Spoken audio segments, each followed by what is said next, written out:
I genuinely cannot believe we just hit episode 100 of Pokémon Horizons. That blows my mind, dude. This series has been the greatest joy ever to watch, and it just delivered an episode truly deserving of that insane milestone. From crazy battling to the biggest plot twists ever, I cried several times watching this one. And it's not just me, I'm not being a drama queen for once, this made everyone cry. Just like last week, I'm still on vacation away from home, so I'm having to make this video on a little old laptop with a really bad editing software, so the video might be a little lower quality than normal, unfortunately. Let's review the episode now. Things kicked off with Liko Roy and Naruto teaming up for the first time in a battle against the new explorers, Indy and Rubella. The battle begins, and Indy and Rubella's Tauroses are so overpowered because of the strong spheres. They easily counter every attack, and they hit back insanely hard, and they even begin battling without being commanded by their trainers. I think that, for me, really made it sink in even more that strong spheres really are the antithesis to Pokemon in general. After all, the trainer and Pokemon connecting during the battle, that's what the whole series is about, and the strong spheres totally sever that bond and make the Pokemon rampage based on their own instincts. It's really horrible to watch, but man does it make a good villain. The battle continues, with our heroes struggling until Naruto's Sableye manages to hit a Confuse Ray, and that makes one Tauros attack the other Tauros, buying our heroes time to come up with a strategy. They know the Fire Tauros and the Water Tauros will keep targeting Meowscarada and Crocodile respectively, since the Laqua is enhancing their basic instincts to prioritize type advantages, so our heroes come up with the idea to use Meowscarada and Crocodile as bait. That leads to the two Tauros crashing into each other, and then our heroes hit the Tauros with every attack they have, and that knocks the Tauros out. I honestly loved this battle, man. I know it was quite a short one, quite a brief one, but the way that it delivered information to us about strong spheres and how they work through the battle itself, that was really cool and well executed. And seeing our four heroes successfully working together as a team to win for the first time ever, that was even better. I love that Naruto is fitting in so good with them all thanks to his development in the previous episodes, and I love how using the strong spheres totally backfired for the explorers. And dude, Liko and Roy then display absolute aura. They yell at the explorers that even with the strong spheres, they'll never manage to beat them. Orla was watching all of that in awe of our heroes, and then the two explorers leave to report back. Later on, our heroes are talking about everything that happened, but I was distracted because in the background was the cutest thing of all time. Naruto very happily bonding with and feeding Roy's Crocodile. Man, I love when trainers bond with other trainers' Pokemon. It makes the whole group feel like a family, you know? And seeing Naruto in that light was really endearing. Liko, Roy, and Naruto declare that they'll continue trying to stop the strong spheres from launching publicly, and then in a really climactic moment, Orla declares that she wants to help too. She tells them all that she's been at a standstill since Friede died, but now she sees that Friede would never stand still, especially after seeing the horrors of the strong spheres and seeing our heroes battle against it today. All of that has lit a fire in Orla to rejoin them and fly the brave Olivine once again. Dude, I was already close to tears watching this. It was so unbelievably powerful and emotional,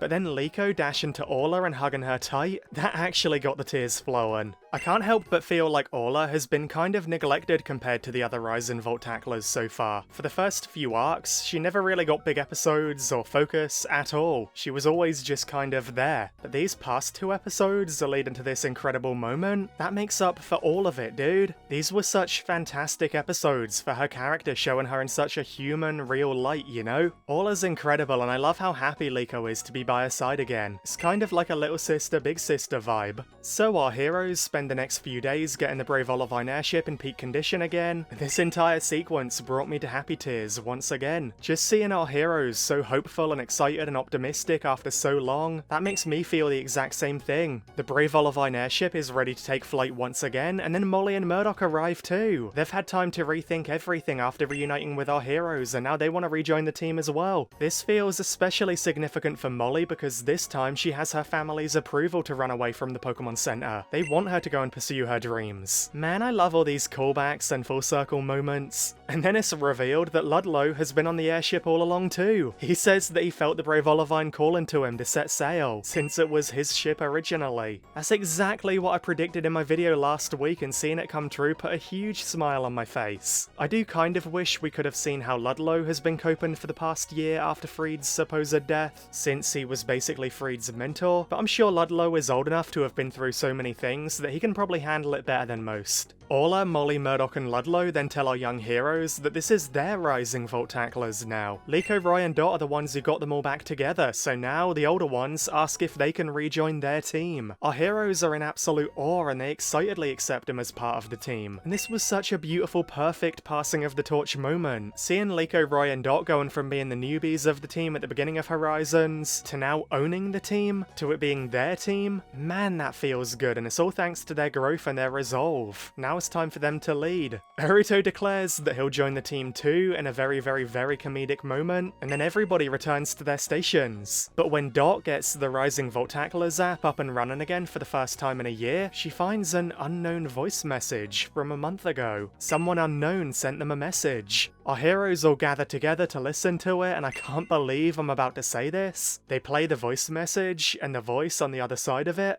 dude, it's Friede! It's Friede's voice!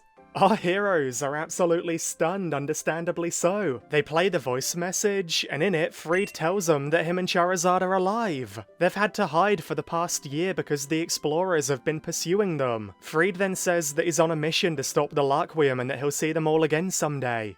Dude! I cannot believe it! I did not see this coming whatsoever. Don't get me wrong, obviously I thought Friede was secretly still alive, but for it to be revealed now like this, in a random voice message, I am actually shocked. I have so many thoughts on this, but we'll discuss them in a minute after we cover the end of the episode. First, let me tell you about how I genuinely cried watching what happens next. Our heroes are genuinely gobsmacked. They are in total disbelief that he's still alive. But then their shock, their disbelief, it turns into pure joy. But the camera then slowly pans to Orla, and she absolutely erupts into tears. Orla is sobbing, completely overwhelmed that her best friend is alive after a year of mourning his death. She's crying and tears are streaming down her face. But they're happy tears, dude. She's so overjoyed and overwhelmed. Molly comforts her, and at this point, dude, I was crying as well. I genuinely had tears streaming down my face watching it. I am way too invested into this show, man. So yeah, our heroes were celebrating, Orla was crying, I was crying, I'm sure you were crying as well. And then our heroes begin celebrating the news in such a beautiful way. They're throwing a party and they're all so happy and optimistic and hopeful. It turns out he's alive, he's out there still, and they can't wait to reunite with him someday.